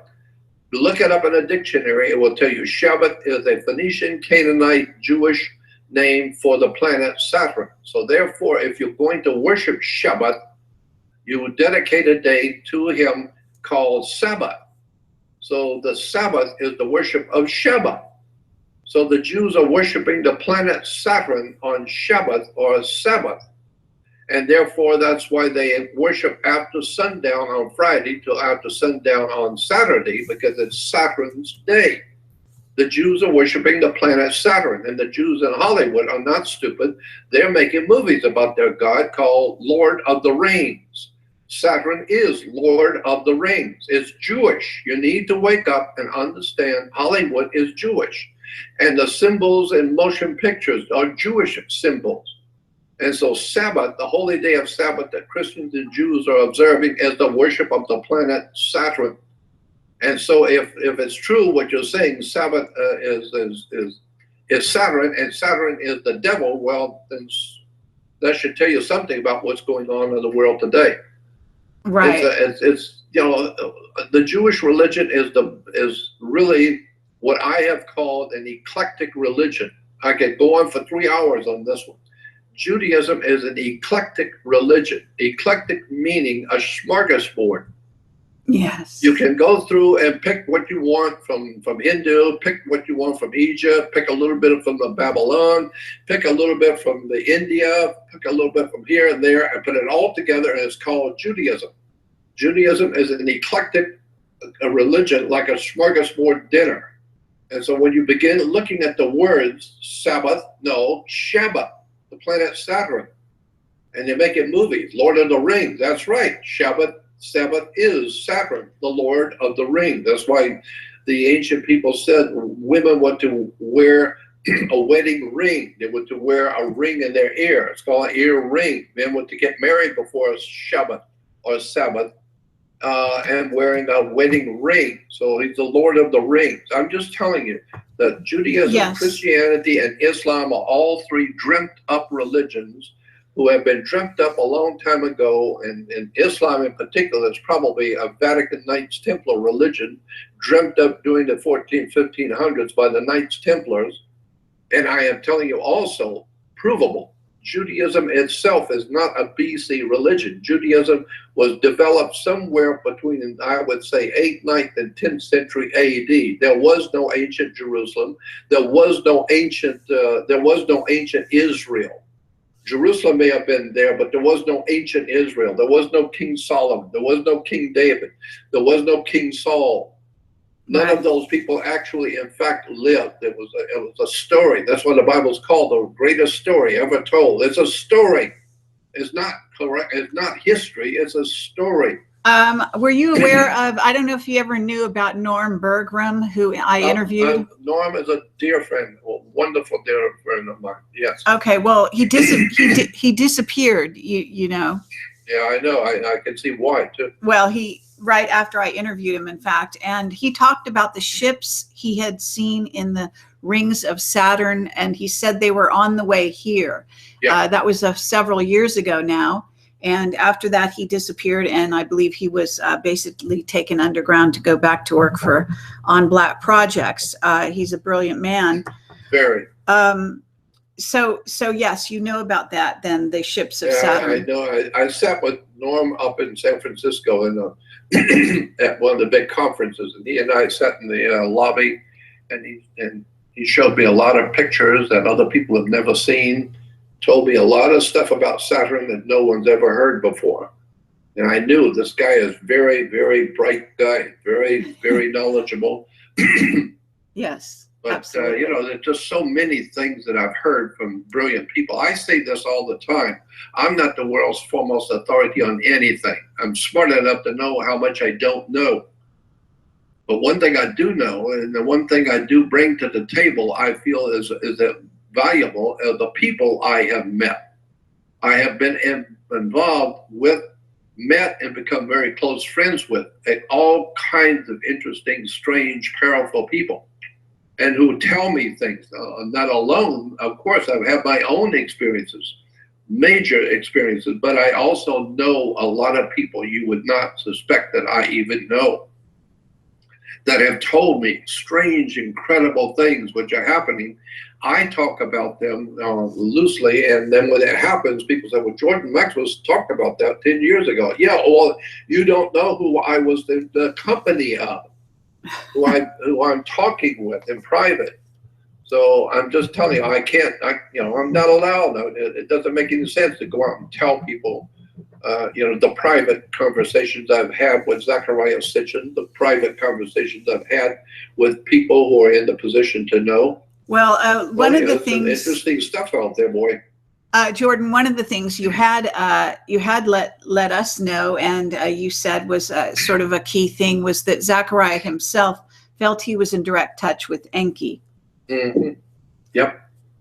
And what else did he tell you? Were there any other secrets that he told you about the Anunnaki? Because, Bob Dean has said that the Anunnaki are walking the halls of the Pentagon. I was a bit surprised. That makes sense to me. From what I have heard from other Pentagon people and from other military people, I think that's what I would say. I wouldn't mind saying that. Okay. All right. I obviously, since I was in business with Zachariah Sitchin, and I helped send him to 5 countries, I helped get some of his books published, and he was a dear friend of mine. He signed a contract with me back in the mid-'90s to send him to different countries, and I was going to produce a 13 one-hour mini-series for television based on his work. So I was in business with him. Well, being in business with Zachariah Sitchin put me into a position where I could sit and talk with him privately many times in different areas of the country. And there are things which was said which was shocking to me.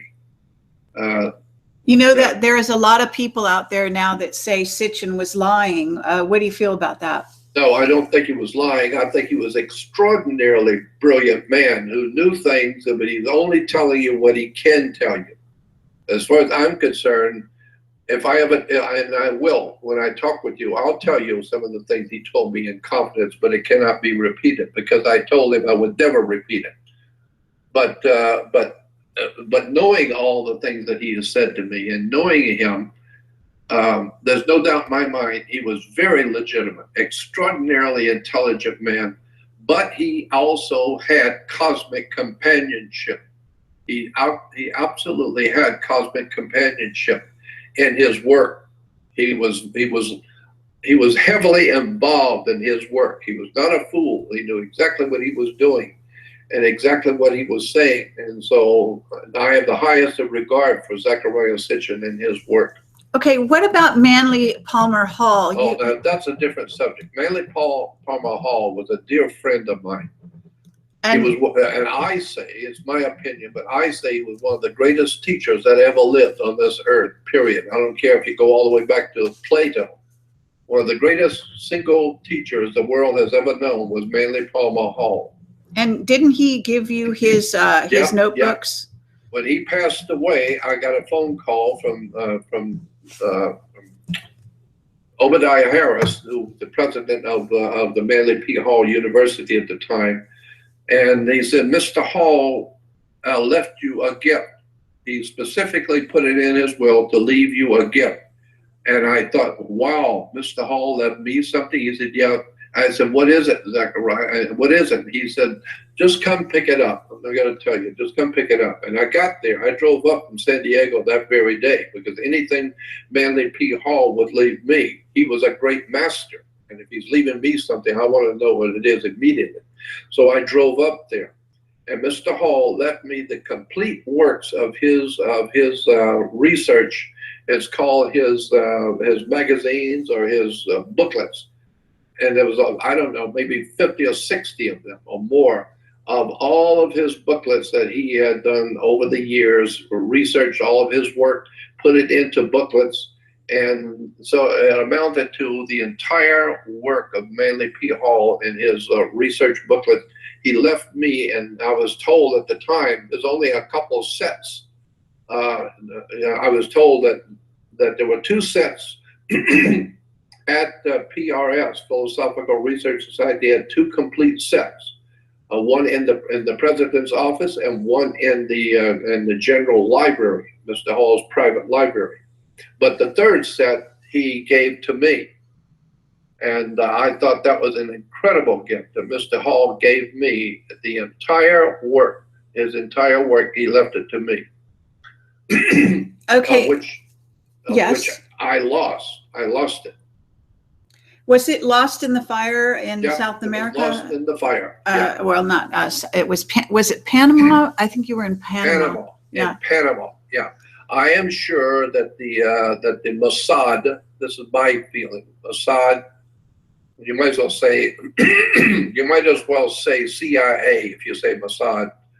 But either CIA or Mossad knew that I was in Panama and knew that I was shipping my stuff down there to live. And so the day it finally got there, it took 6 weeks for it to get there because it came by ship. And the morning it was supposed to be delivered, they told me a couple of days before, yes, here, it's on the dock, it's going to be delivered tomorrow morning. And the next morning, we got a phone call saying, I'm sorry, but that little area on the dock where your stuff was caught fire and it's all gone, burned up. Right. So I lost everything. I lost all my books, all my masters, all my tapes, videos, books, research materials, Manly P. Hall's work, along with all the other boxes and boxes of handwritten notes. Everything in my life was gone, burned to the ground, period. Okay. Thank you. I'm very sorry about that, Jordan. I wanted to ask you about, you had a health issue recently, a heart attack. Did you feel that you had been targeted, or did you have a thought about that? Well, no, I don't think so. I don't think I was targeted. I think it's because my health has been so bad for so long. And so I had to leave Los Angeles because I had no place to go, and I had a friend in Las Vegas who offered me a room. So since I had no place to go here and no money at all, so they came to pick me up and give me a room. So I lived in Las Vegas. Well, I only for 1 year, and I started feeling my heart was getting worse by the day. At night, my heart would stop, start, and stop. And so finally the pain was so excruciating in my arm and my chest, so bad that I couldn't even sit down. I had to stand up and lean over to even breathe. And I knew something was going bad, something was going wrong immediately. So I told the people I was living with, I need to go to the hospital now. So they drove me over to a very nice, very, very nice hospital in Las Vegas. And when I came in, it just so happened that the heart doctor, the heart surgeon, just by chance happened to be there at that hour of the evening. Wasn't supposed to be there, but he just by chance happened to be there in the suit, all ready to go home. And when I came in, I had to tell the nurse what the problem was, and he said, "That's a heart attack. Come with me." And I went, and and the lady I was with took some pictures of me. I didn't even know it, but she took some pictures of me, and then it ended up on the web, pictures of me there when he was examining me. And right after that, he said, "We operate immediately." So I was in the operating room. 15 minutes later, I'm in the operating room, and they had to cut into my veins on my leg and in my arm and send tubes up into my heart, and they had to do it quickly. So I wasn't even out at the time. I was half out, but I could feel the tubes going through my arm and through my legs. And but the bottom line is that he saved my life. Yeah, absolutely. Well, that's obviously you're meant to stick around for a longer time here. And to continue your mission, obviously. We've kept you for a while, and I don't want to keep you too long. We do have people in the chat that want to ask you some questions. One person who was in the chat earlier had asked me to ask you about the sort of, what is in essence the rising sun, the significance of the sun, the new day dawning, and all of that. Yeah. Well, I've got a video, a brand new video that's done, but it's not out yet. And it's called Cosmocrat. Cosmocrat is a new video. It's about I think it's a little over an hour, in which I talk all about that subject, what the symbol is, this rising sun, And it's so extraordinary when you see it, when because you have to see things with your eyes to really get the impression of how important it is. Right. And then when you see music and all the Hollywood music and musicals and motion pictures and television shows, all using that same symbol, those same words, it's all over Hollywood, it's all over the world, it's in all national seals and presidential seals and hallertry and coats of arms. But isn't the bottom line, the rising sun, also symbolic of Marduk and the return of Marduk? Well, I would be a bit surprised that that's a part of it too. Yeah. Mm-hmm. It's a worldwide symbol that's used everywhere, but it is used in such a way that it would shock you when you finally see it. And that's what I've done with this video. It's taken me, I started looking at this symbol of the rising sun in relation to the Communist Party, the Nazi Party, the Fascist Party, all of the ancient political parties and revolutionary movements, along with all the religions, all the subversive political movements like Nazism, fascism, communism. They all use the same symbols. Well, then I found out, didn't take me long, because I've learned what is called pattern recognition. I learned that communism, Nazism, and fascism are all one movement. It's just you got General Motors, but they produce Pontiacs and Oldsmobiles and Chevys, but it's all one company. It's called General Motors, and they're the boss over everybody. Well, there is one operation on the earth that's called the WRM, the World Revolutionary Movement, which controls communism, Nazism, fascism, capitalism. The entire superstructure of the world finance and government is all under control of one organization. And I don't care what anybody has to say about it. It doesn't matter. It's all there. Once you go back into history and trace the rise of the British and the European countries and who was financing them, and then find out the same people financing America and the corporations here. It's a very interesting and powerful story, and I go into it in this hour-and-a-half documentary I produced. Okay, excellent. Well, let us know when it's available, and we will we'll put an ad for it on our site to get people that would be great. To get access to it. Someone in the chat wants to know about your view of Nibiru and or the return of Planet X, all of that. Do you have a thought about any of that? I talked with Zachariah in private up in Portland, Oregon one night, and I talked with him about that. And suffice it to say, he told me, don't worry about it because you'll never see it in your lifetime. Most likely people on the earth that are being born today will not see it in their lifetime. So it seems to be a long ways away. And we're not going to see it anyway. We're not going to see it. I mean, that's what Zachariah Sitchin said. I don't know. I mean, but that's what he said. Don't worry about it, Jordan. You're never going to see it in your lifetime. Okay. And I said, what about the young children that are being born today? No, they're not going to see it in their lifetime either. So. Okay. Well, you understand about this whole, what is in essence a Luciferian conspiracy. That's what I'm talking about in my video, Cosmocrat. Yes. Yeah. But where it goes, which I think a lot of people don't realize, is it goes directly to artificial intelligence. Well, I wouldn't be a bit surprised. That's what I've been talking about for the past hour and a half. First of all, let me explain something to your audience.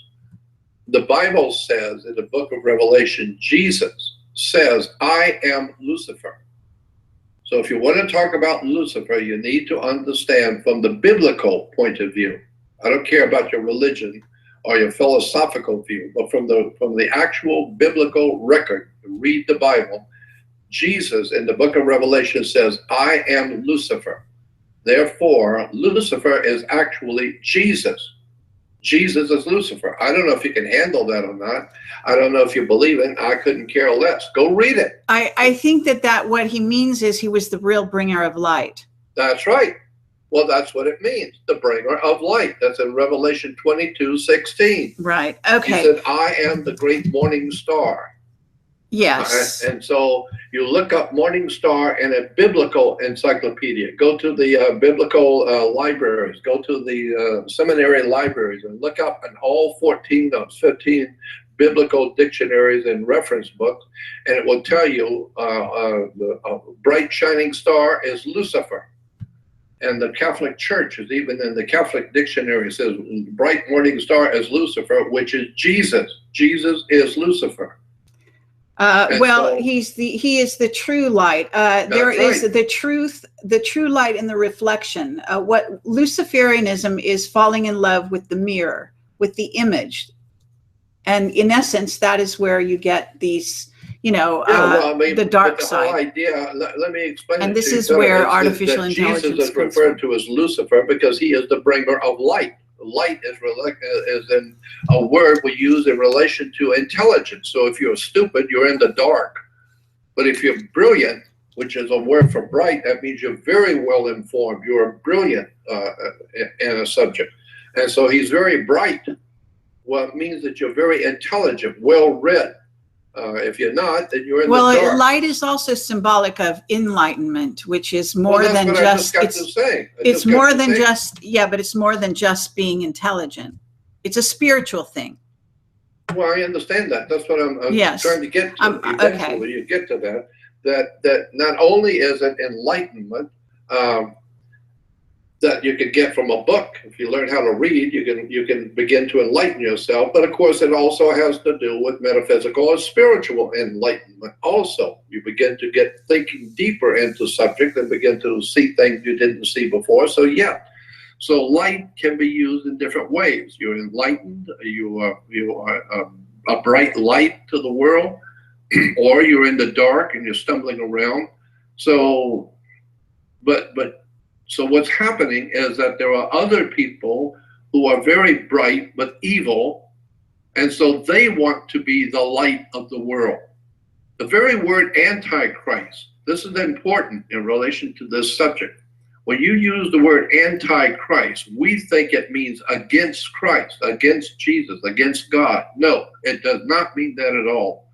The word anti today in English means to be against something, but not in the ancient languages. The ancient language, anti meant to be in the place of.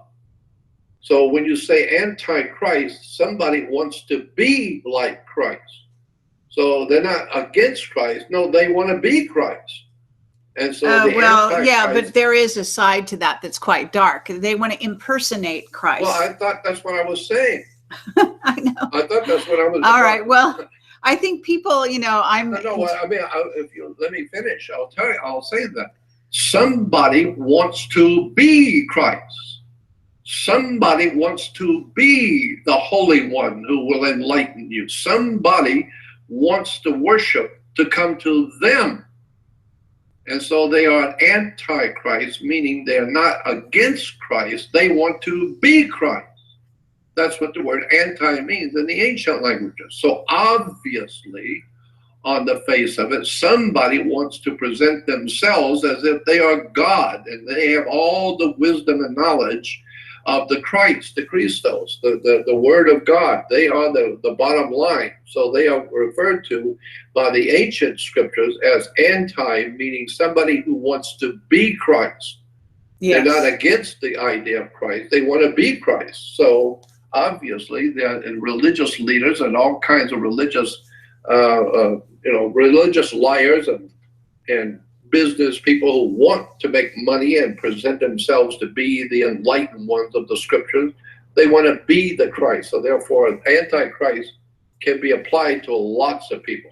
Most, and I would say, in my opinion, anybody on Christian television is an antichrist. They want to be the Christ. They want to be the great light giver. Okay. Someone wants to know. The same thing can be applied. The same thing can be applied to the Illuminati. We call them Illuminati because they are illuminated, meaning that means symbolically they think that they are highly intelligent, enlightened people. Yes. And they are the bottom line that you have to come to for wisdom and knowledge. So they are anti-Christ, or they want to be like Christ. So, that's not even that too. Okay. Someone wants to know about the OTO and the Rosicrucians. OTO is the Ordo Templar Orientalis, which was originally called the Church of Satan, and the Church of Satan came out of OTO. OTO came out of the Church of Satan. The bottom line is, I would suggest, and it's just my opinion, you stay as far away from OTO as you can possibly get. Get in the car and drive as far away from it as you can possibly get, because that thing is really dark. Okay. You talk about some dark stuff. Go watch The Exorcism. Go watch that movie first. To understand something about OTO, go watch the movie. Okay, and they're also asking you about the Rosicrucians. Rosicrucians were a very intelligent people during the Middle Ages and what we call medieval times, and they were the holders of spiritual understanding, metaphysical understanding of symbols and emblems. I think it's fascinating, the work of the Rosicrucians, but the Rosicrucians have been co-opted by like so many other groups that were so many other groups were very intelligent and starting to do great research into symbolic, and eventually got sucked into Illuminati, and now they are part of the dark side. Right. But basically, I think the work of the Rosicrucians was very interesting stuff. They were explaining all the hidden symbolism and alchemy, etc. So I don't find anything bad about the Rosicrucians at all. Okay. I just think it's a very educated thing to do, is to look into Rosicrucianism. But joining them, I don't know. I don't think Rosicrucian is what it used to be. It's not what it used to be. So I would stay away from it. But you can read a bunch of the old Rosicrucian documents and books. They're very informative, very enlightening. Yes. Okay, good. The CERN, some people are asking about CERN. You want to talk about that?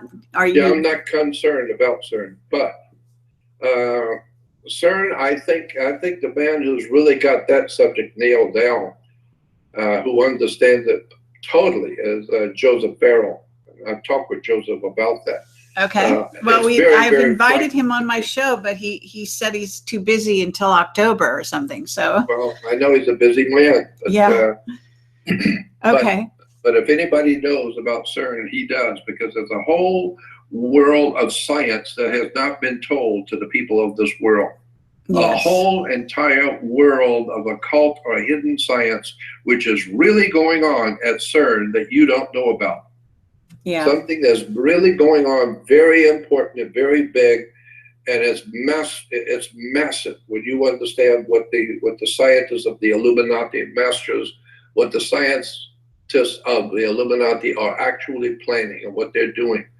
That's why they spent that kind of money on CERN, because they're getting ready to do something which is affecting our solar system and our life on the earth. Whatever it is, it's scary, it's big, and it's coming. So that's why they put that kind of money into CERN. It's not just to find out about the stars and about the energy of life. No. They got something up their sleeve they haven't told you.